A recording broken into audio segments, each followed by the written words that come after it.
उपमुख्यमंत्री शिंदेंच्या भेटीनंतर मंत्री उदय सामंत पुन्हा नाशिकमध्ये गिरीश महाजन आणि उदय सामंत यांच्यात बैठक होणार। उर्वरित अर्जांबाबत चर्चा करणार।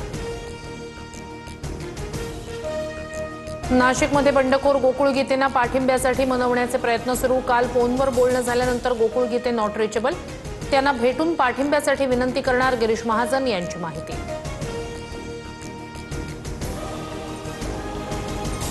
काहीही वक्तव्य केलं नाही असं कुणाल दराडे यांनी कालच स्पष्ट केलंय।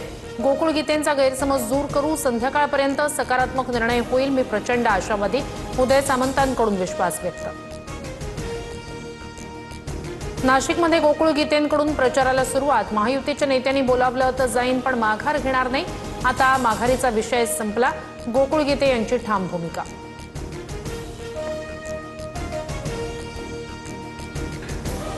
ठाकरेंच्या सेनेतून हकालपट्टीनंतर बाळमाने भाजपमध्ये प्रवेश करणार, सूत्रांची माहिती। बाळमाने आज मुख्यमंत्री फडणवीसांना भेटण्याची शक्यता, येत्या काही दिवसातच बाळमाने भाजप प्रवेश करणार। ठाकरेंच्या सेनेतून हकालपट्टीनंतर बाळमाने आणि विनायक राऊत यांच्यात जुंपले।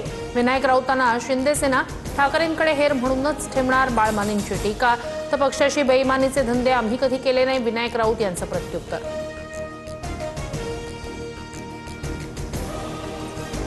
जळगावमध्ये भाजप विरोधात शिवसेनेच्या रेश्मा काळे यांची बंडखोरी। निवडणूक जिंकेन किंवा हरेन पण माघार घेणार नाही, कुणालाही पाठिंबा देणार नाही, रेश्मा काळे यांची भूमिका। विरोधी पक्षाचे घोडे स्वतःच बाजारात भाव ठरवून गेले। कोकण, संभाजीनगर, पुण्यातील व्यवहार लोकशाहीला घातक, पुरेसं संख्याबळ असताना भाजपकडून घोडे बाजार कशासाठी, संजय राऊतांचा हल्लाबोल।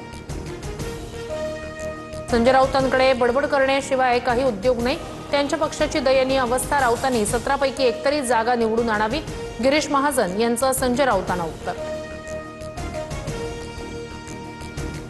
सोलापूरमध्ये महाविकास आघाडीत फूट, उत्तम जानकर यांचा स्वतःच्याच पक्षाच्या उमेदवाराला विरोध, मतदानावर बहिष्कार टाकण्याचा निर्णय, जानकरांची माहिती।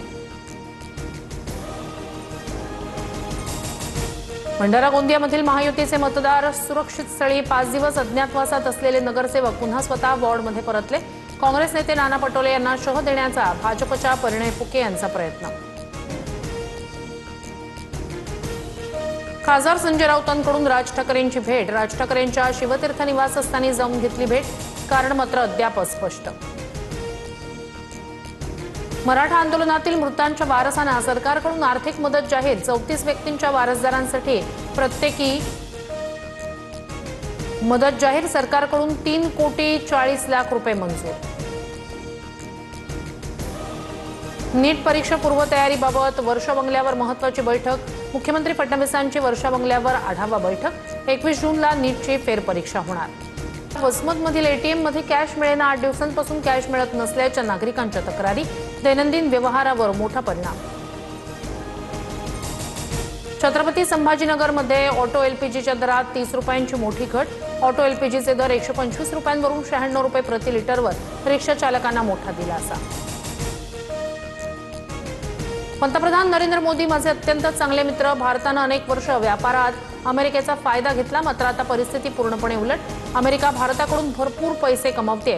प्रमुख अर्थव्यवस्थांवर अतिरिक्त शुल्क आकारल्यानंतर ट्रम्प यांचं वक्तव्य। रेपो दरात कोणतेही बदल नाही, आरबीआयनं 5.25% रेपो दर कायम ठेवले।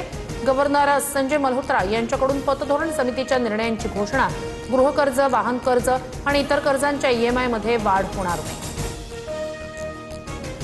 जालना जिल्ह्यातील अनेक गावांमध्ये भीषण पाणी टंचाई, 48 गावं आणि 31 वाड्यांमध्ये 79 टँकरच्या दररोज 154 फेऱ्या, 1,32,000 नागरिक टँकरच्या पाण्यावर अवलंबून।